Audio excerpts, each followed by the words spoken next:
Shalom Bapak Ibu, teman-teman yang dikasihi Tuhan. Kita sering mendengar bahwa lingkungan membentuk siapa kita. Tapi di sisi lain, ada juga yang mengatakan bahwa hidup kita ditentukan oleh bagaimana kita merespon keadaan. Nah, mana yang lebih kuat? Pengaruh luar atau cara kita merespon?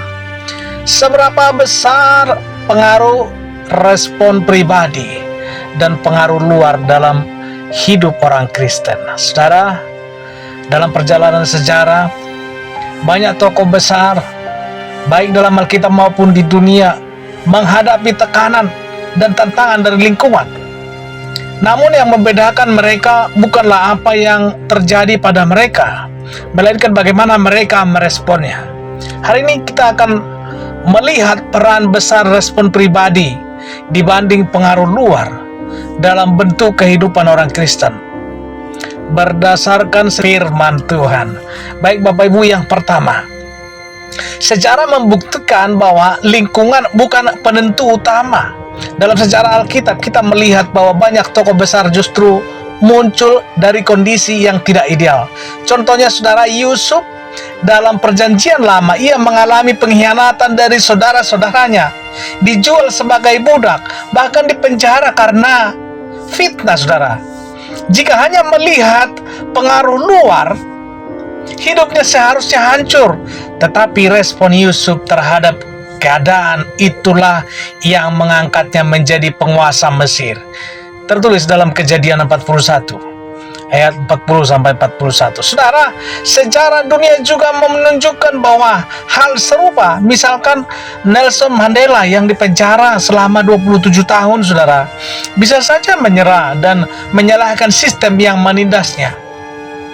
Tetapi ia memilih merespon dengan sikap rekonsiliasi dan akhirnya mengubah sejarah Afrika Selatan. Hal ini menunjukkan bahwa keputusan dan respon kita lebih berpengaruh daripada keadaan sekitar kita. Yang kedua, saudara, psikologi locus of control menentukan arah hidup kita. Dalam psikologi ada teori yang disebut dengan locus of control yang dikembangkan oleh Julian Rother 1954. Teori ini menjelaskan, saudara, dua jenis cara berpikir manusia. Internal locus of control. Orang percaya bahwa dirinya bertanggung jawab atas hidupnya. Mereka yakin bahwa kerja keras, doa, dan keputusan mereka yang menentukan masa depan. External locus of control. Orang percaya bahwa hidup mereka ditentukan oleh nasib, lingkungan, atau orang lain. Nah saudara, dalam iman kekristenan, kita diajarkan untuk memiliki internal locus of control berdasarkan iman kepada Tuhan. Filipi 4 ayat 13 mengatakan, segala perkara dapat kutanggung di dalam Dia yang memberi kekuatan kepadaku. Saudara, ini menunjukkan bahwa kita memiliki kuasa dalam Kristus untuk menentukan bagaimana hidup kita, bagaimana kita merespon hidup, bukan hanya menyerah kepada keadaan. Yang ketiga, faktor pengaruh luar memang 30-40%, saudara. Tidak bisa disangkal bahwa lingkungan memang berpengaruh terhadap kita, dapat mempengaruhi hidup kita. Beberapa faktor utama yang sering memengaruhi kehidupan orang Kristen: keluarga dan pergaulan. Orang-orang di sekitar kita dapat membentuk pola pikir kita dan kebiasaan kita.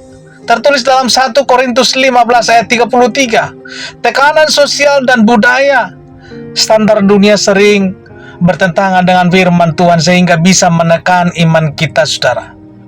Media dan teknologi. Konten yang kita konsumsi dapat mempengaruhi cara berpikir dan bertindak kita. Namun, meskipun pengaruh luar itu kuat, Alkitab mengajarkan bahwa kita bisa memilih untuk tidak terbawa arus dunia. Roma 12 ayat 2. Selanjutnya respon pribadi.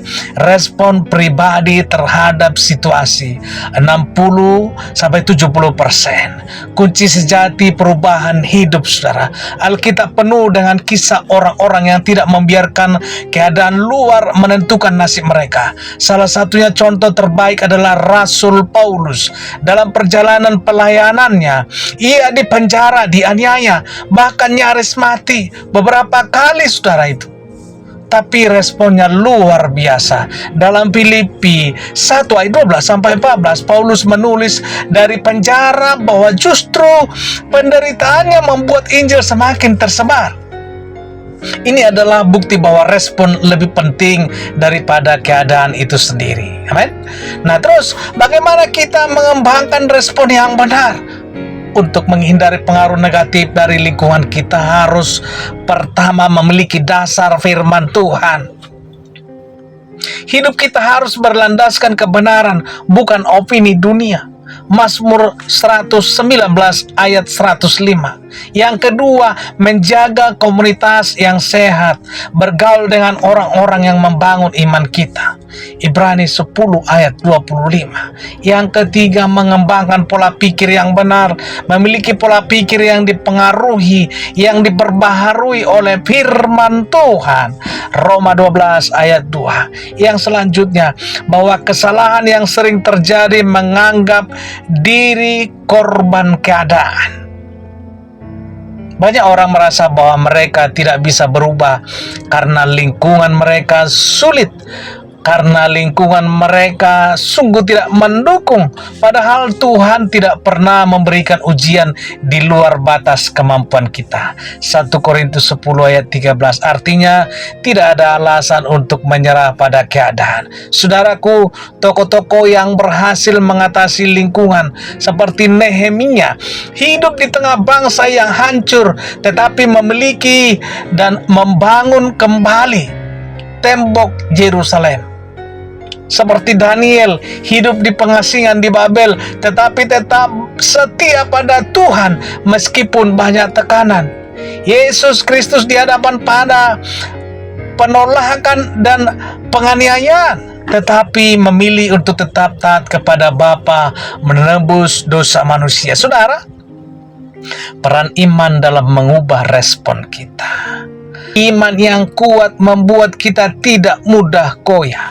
Saudara, saya ulang bahwa iman yang kuat membuat kita tidak mudah goyah oleh keadaan. Ibrani 11 ayat 1 berkata, iman adalah dasar dari segala sesuatu yang kita harapkan dan bukti dari segala sesuatu yang tidak kita lihat. Saat kita beriman, kita tidak mudah terpengaruh oleh keadaan luar karena kita tahu bahwa Tuhan memegang kendali atas hidup kita. Selanjutnya saudara, pengaruh luar vs respon pribadi. Dari sejarah, psikologi, dan firman Tuhan, kita melihat bahwa lingkungan memang bisa mempengaruhi kita, tetapi kita sepenuhnya menentukan hidup kita. Respon kita terhadap keadaan lebih berpengaruh dalam bentuk masa depan kita.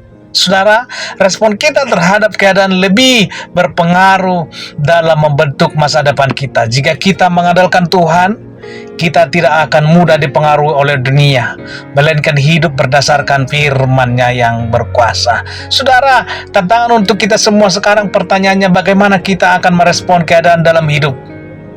Apakah kita akan membiarkan dunia untuk menentukan masa depan kita, atau kita memilih untuk merespon dengan iman? Saudara, jika saudara diberkati dengan konten ini, jangan lupa like, share, tinggalkan komentar di bawah. Sampai jumpa dalam kesempatan berikutnya. Bapak Ibu, apabila berlangganan dalam channel ini, silakan pilih ikon di atas, tekan bergabung atau berlangganan.